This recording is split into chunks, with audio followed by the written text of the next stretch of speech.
Hey guys, so real quick, I just want to give my opinion about the Maelstrom Tactical Boot. I've had it over about a year and a half, and it's time to go. Long story short, I got tired of spending $50, $60, $70 on boots and shoes, and I'm looking at the budget part of it, and always having to need a different pair like in 2-3 months. These have had, I believe these lasted me all this time, good wear.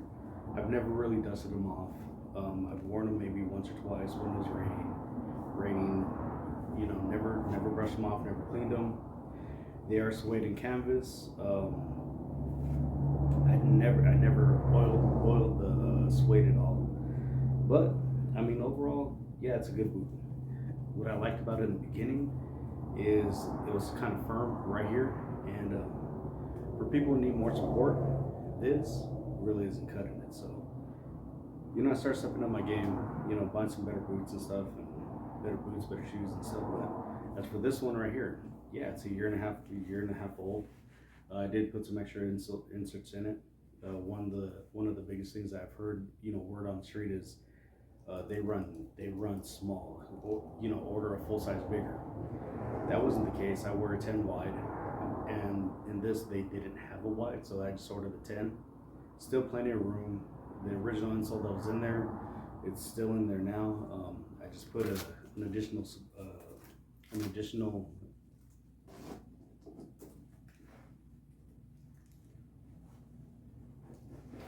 another additional insole in there. I wear foot powder on the daily, so this one's the Dr. Scholl's with the for plantar fasciitis. Slips in there, no problem. Gives me a little bit more arch support. But overall, it's very comfortable, good all day. But I mean, a year and a half for wearing a budget shoe, and again, not daily. In the summer, I wear shorter profile with shorts on. I mean, it gets over 100 easy. But as for the boot overall,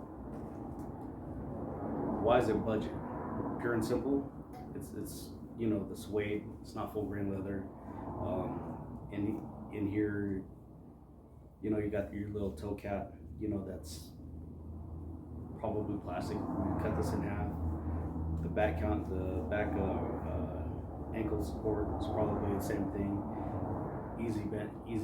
Easy bending. The good thing is, for not being a stitched sole, I mean, it's still together,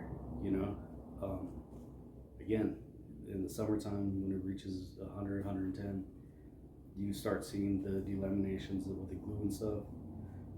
There's literally no stitching. This is just like a fake line right here. There's literally nothing stitched about the sole to the actual boot. It's not waterproof. It has a gusset in it. But I mean, it's just canvas. What I don't like about this boot is, yes, it's canvas on the outside, but on the inside, it's just thick layers of foam. So in the summertime, this really can get really hot. So instead of the real canvas material that actually breathes, this doesn't really offer much breathing room at all. These are the original laces. It's kept intact. These are the original loopholes. If they're aluminum, steel, or whatever, I have no idea. I never put a magnet to it, but it's still there. Overall, it's still an intact boot. None of the treads came off. It just says Maelstrom on it. It doesn't even say non-slip on it, you know. But the back parts, they are triple stitched in the areas where they need the triple stitching at. We're off on the sides. It's built very, very good. But the reason, you know, point being, then why is it so cheap if it's built really good? Because it's built really good with cheap materials, you know, and that's why you're getting the budget form of this. So these are going to officially go into retirement. What did I get to replace these? The wrap boot. So if you don't know what the wrap boot is, it's basically a Danner's version of a combat boot, one of their budget combat boots. You know, and the thing is, the higher up the scale that you start going, what are you actually paying for? There's plenty of boots out there, Valvilles, you know, Danners. You know, you start researching them, and then you start looking into what makes a boot cost so damn much. I've seen $200-300 shoes out there with just fucking glue. No stitching, no nothing, no reinforcements, no Vibram soles, no nothing. It's just fucking glued, you know, upper to lower, glue, and out the fucking door. So it's like, what are you paying for? Well, that brought me to the wrap boot. Number one, made in USA.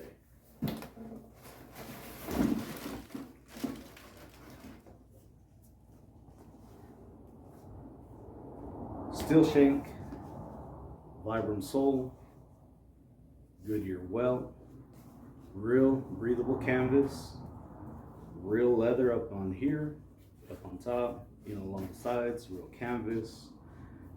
As for the toes in the heel. The reason why I selected these, not the other ones, and basically this is the route that I'm going. I just picked up a pair of Boondocks, Timberland Boondocks the other day. You guys know the composite tip on them, similar to these. My toes hit everything. If I drive, pressing the gas pedal, my toes find the fucking firewall at some point. I'm at work, I'm sitting at the desk, my toes find something down there on the bottom to hit. I hate marking up my real fucking leather, right? So that's why I got these. This stuff gets hit, this stuff gets impacted, I'm not going to be as pissed. But that's why I got these.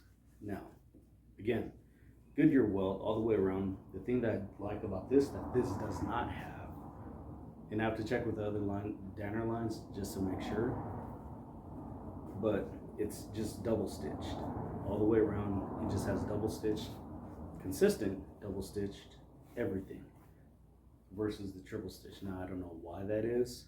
Maybe, you know, the double stitch is all that's needed here. Again, better materials. You're paying. Like I said, you get what you're paying for. Like I said, Goodyear welted all the way around, and I did check with Danner. These are resolvable. So again, stitched all the way through the tip. Vibram. These are going to last a lot longer than these. You know what I'm saying? So fresh out the box, you know, then I'm gonna hit it with some big 4 on just the leather pieces before I put the laces in, and you know, see what happens. But I'm sure I'm gonna make a video of these at one point in time. But again, I just got them. I put my foot in there initially. A lot of people say with the wrap boots you need to go size up or whatever. Actually, there's mixed opinions out there. Experience it for yourself. Again, I wear a 10 wide. I ordered a 10 wide. I put my foot in here. Me personally, I have to add insoles to every shoe that I buy anyways. And when I put my foot in here, it left me with a lot of room. Not like a fucking Cadillac, but I know the feeling of I either need to take this insole out, or I need to just add another one on top of that. So I'm gonna break these in, see what happens. More than likely, I'm probably gonna have to add another insole into these at some point once I break them in. Again, like I said, everything that you're looking in a boot is right here. You know, in my opinion, anyways.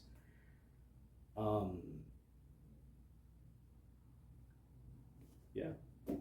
So, thanks for tuning in. Get yourself a pair.